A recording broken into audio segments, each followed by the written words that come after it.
السلام عليكم واهلا بيكم في قناه طبخه واكله. هنعمل الفطير الشرقي المشلتت. عملناه قبل كده ساده، النهارده هنعمله بحشوه. اول حاجه هنعمل العجينه. معايا كيلو دقيق، ومعايا نص معلقه ملح صغيره، ومعلقتين سكر كبيره، وميه فتره للعجن. كيلو دقيق بياخد في رينج كوبايتين ونص ميه. هنحط السكر والملح على الدقيق، المكونات الجافة، ونبدأ نقلب السكر والملح والدقيق، ندخلهم جوا بعض لحد ما يتجانسوا خالص ويختلطوا مع بعض.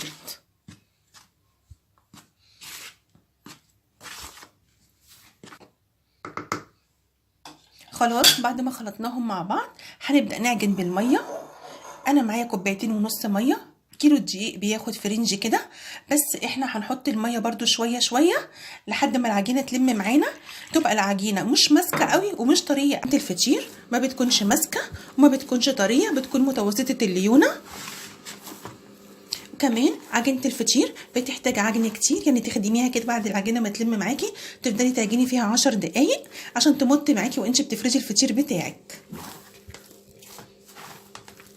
اهيت ناعمه جدا، عامله معايا زي الاستك. وادي العجينه اهي بعد ما عجناها وفضلنا نعجن فيها 10 دقايق بالشكل دوت.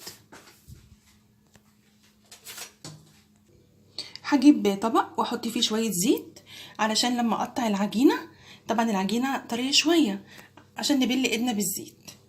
اول حاجه همسك العجينه هقسمها كده نصين عشان ابدا ان انا اقطعها، وهبدا اخد الجزء الاول اللي انا قطعته وابدا اقطع العجينه. هقطعها قد البرتقانه الصغيره، هبلها كده بس بله خفيف في الزيت عشان ما تلزقش في ايدي،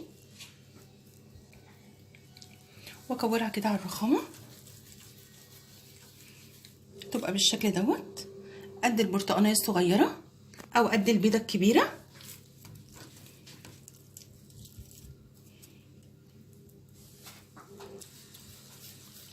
واكورها كده على الرخامه بالشكل دوت بالمقاس ده كده. هقطع العجينه كلها نفس المقاس ده، قد البرتقانه الصغيره او قد البيضه الكبيره بالشكل ده كده، وهحطها في صينيه. انا دهنه الصينيه زيت عشان ما تلزقش معايا في الصينيه. انا خلاص قطعت العجين كده معايا، طلعوا 15 واحده، ممكن يطلع معاكي 14 او 15. كيلو دقيق بيطلع 14 15 في رينج كده، انا طلعوا معايا 15. دلوقتي انا هسيب العجينه ترتاح نص ساعه على ما احضر الحشوه عشان اشتغل فيها. معايا السمنه اللي هعمل بيها الفطير، عايزه تحطي سمنه، عايزه تحطي سمنه على زيت او زبده، دي حاجه براحتك.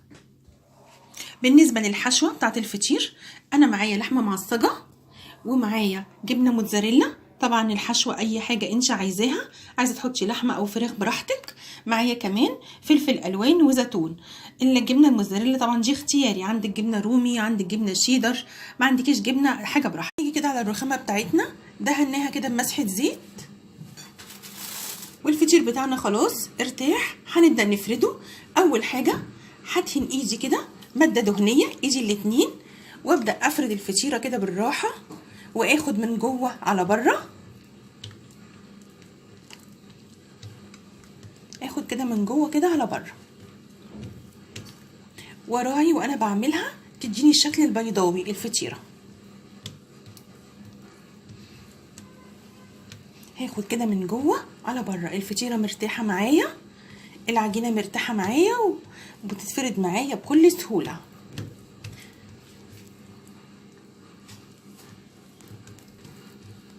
انا كده خلاص فردت الفطيره.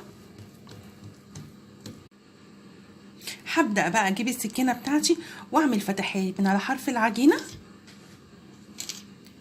فتحات كده قريبه من بعضها، والفتحات اللي انا عملتها هنا هعمل في وشها بالظبط الناحيه التانيه على نفس الخط بالظبط الناحيه التانيه. خلاص انا عملت كده فتحات كده على حروف العجينه كده من ناحيتين، كل فتحه قصاد التانيه بالظبط. دلوقتي حاجه احط الحشوه، هحط الحشوه كده على اول كده الفطيره كده من فوق بالشكل دوت.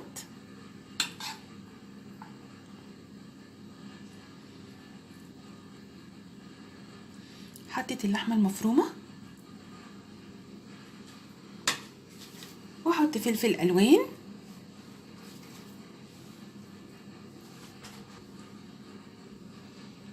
واحط زيتون.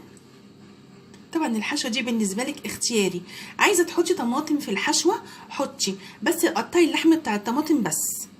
واحط حبه جبنه بالشكل ده. بعد ما حطيت الحشوه بتاعتي هبدا ان انا ادهن الفطيره كده كلها بالسمنه بتاعتي، كل الفطيره دهنه كده خفيفه عشان تبقى مورقه معايا كده وجميله. بقى الفطيره هاخد الجزء ده بقى كده، هاخد الجزء دوت كده والجزء اللي في وشه كده بحيث ان انا اقفل على الفطيره، وبعدين اقلب وياخد الجزء دوت والجزء دوت واقلب لحد ما اجمع الفطيره بالشكل دوت، تبقى معايا بالشكل ده، وهسيبها ترتاح. وهعمل الفطير بتاعي كله بنفس الطريقه وارجع لك. ارتاح هبدا ان انا افرده بقى في الصاج عشان ادخله الفرن.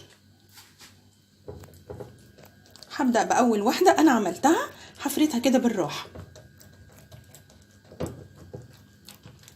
هفرده كله. طبعا هو مرتاح معايا هيتفرد بكل سهوله. خلاص انا فردت الفطير بتاعي كله بالشكل دوت.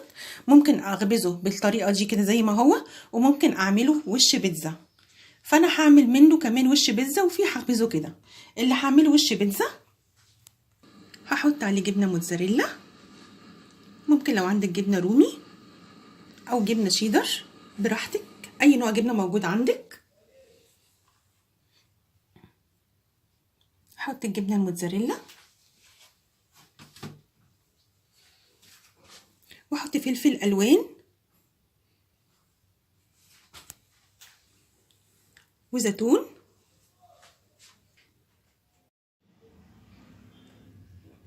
خلاص انا فردت الفطير بالشكل دوت. هعمل منه كده وشه ساده، وهعمل منه كده وش بيتزا بالشكل ده.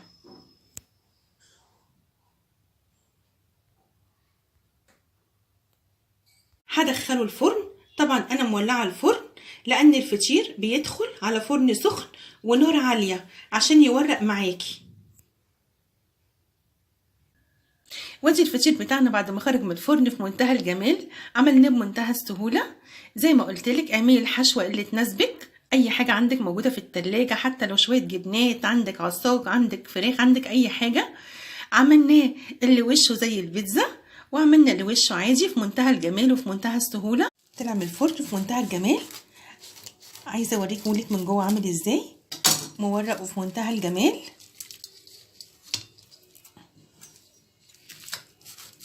ريحته تحفه، سخن مولع، حلو جدا، لازم تجربيه. سخن جدا. بصي مورق، بصي مورق ازاي، مورق والحشوه فيه في منتهى الجمال. عايزه اوريهولك بس.